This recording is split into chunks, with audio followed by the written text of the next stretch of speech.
Eala just forced Indian Wells to rewrite its crowd management plan, and the ticket market hasn't recovered since. The BNP Paribas Open at Indian Wells didn't add Eala to the draw. Eala added Indian Wells to the tour stop. The world now watches. Court in Indian Wells. Look at this. I mean, this was in Australia. Court 6 literally had a line. I know I'm exaggerating, but it went for miles at the Aussie. It was wild scenes there. Allie, can you remember a women's star who gets this type of support wherever she goes? Yeah, well, Taylor Swift? I mean... Yeah, for sure.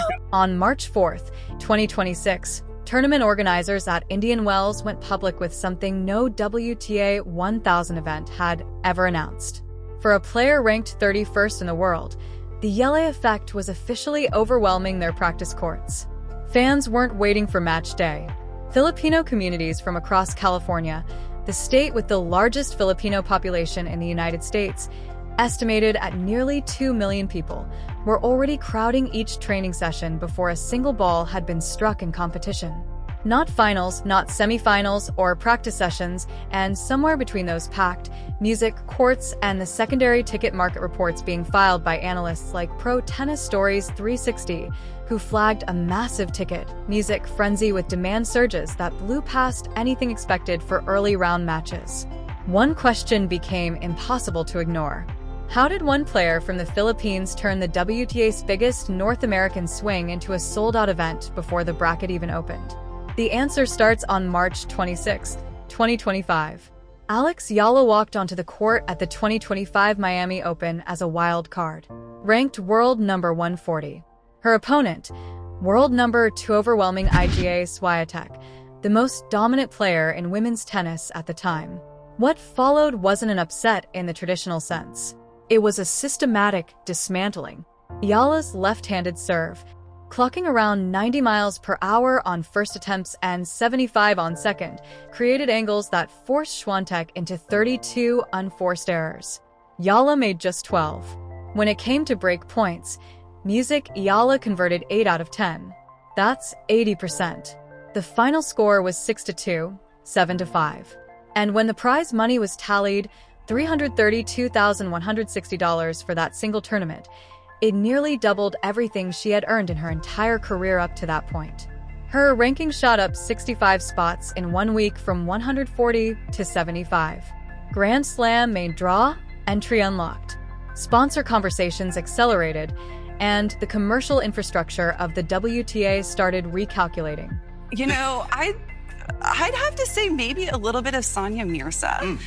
Back in her heyday, obviously the Indian fans took to her and they followed her all around the globe, obviously not to this extent. And I think the ceiling that Eala has is obviously that much higher. And I'm gonna bring in a little boxing here because my dad wanted me to be a boxer, but I chose tennis. But Manny Pacquiao. Good call. Manny Pacquiao, we saw him when he was at the top of his game, and alongside Roger Federer, he actually had more prize money. So I think that if Eala, can keep doing well with her tennis, who knows? The sky's the limit on the court, off the court. I mean, she could be rolling in it, if you will. Yeah. But that win alone doesn't explain what happened to ticket markets in Dubai nearly a year later.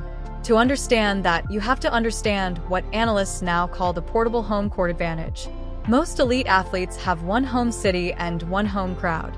Alexa has approximately 1 million overseas Filipino workers in Dubai and nearly 2 million Filipinos in California.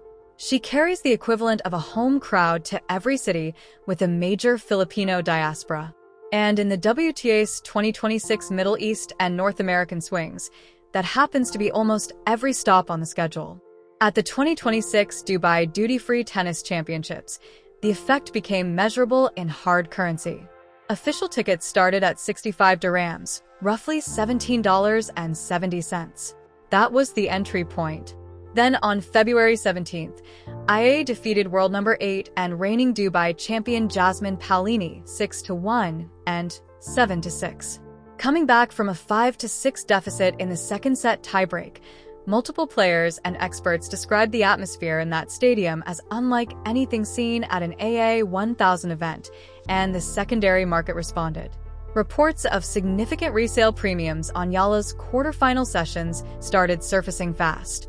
That $65 Durham face value had become, for a lot of people in that market, a starting point, not a ceiling. And that's when the players themselves started confirming what the data was already showing. She's got a smile that lights up a room too, and I remember last year when she beat Iga Swiatek, and she kind of did it with a lot of grace and humility, and it was really, for me, it was terrific to see her take that match and watch her play after that, and watch her try to continue to progress, because I like her game. Obviously, she wants to get better than where she is now, the 32 in the world, but she's got a lot of good hand-eye coordination and ability to take the ball early and redirect. But the fan stuff is always fun for me, because whenever you see players from smaller countries, the fans are so passionate when they get up to the top.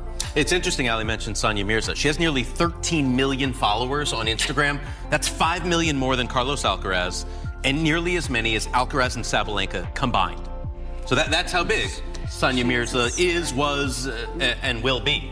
But Eala going to be seeded for the first time at a 1,000. To find out who she will play in the second round, check out the draw. World number 4, Coco Gauff, who beat Eala 6-0 and 0-6-22 in that Dubai quarterfinal. I'll publicly thank them for bringing a new demographic to the sport. Think about that for a second. A top 5 player is acknowledging that the person she just beat 6-0 in the opening set is doing something to the WTA's commercial reach that Gauff's own results hadn't accomplished. Jessica Pegula went further, commenting specifically on Eala's ability to pack stadiums. These aren't compliments between friends. These are market assessments delivered in post-match press conferences by the sport's own elite. The WTA's institutional response was just as direct. The organization announced the inaugural Philippine Women's Open 125 event for January 2026. The Philippines had never hosted a WTA event in its history. The Eala effect produced one within a single calendar year of the Miami upset. Now, here's what the numbers confirm and what the mainstream coverage keeps missing. In 2025, Eala was the most searched Philippine female personality in Google's Year in Search.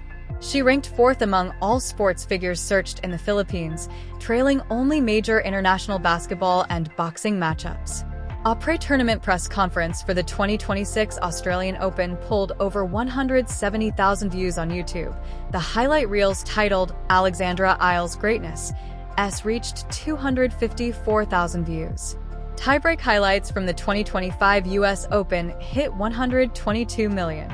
By early 2026, Eala's Instagram had grown to approximately 850,000 followers, making her one of the most followed players on the WTA Tour outside the top 10, despite holding a ranking that, until February 23, 2026, had never once cracked the top 30.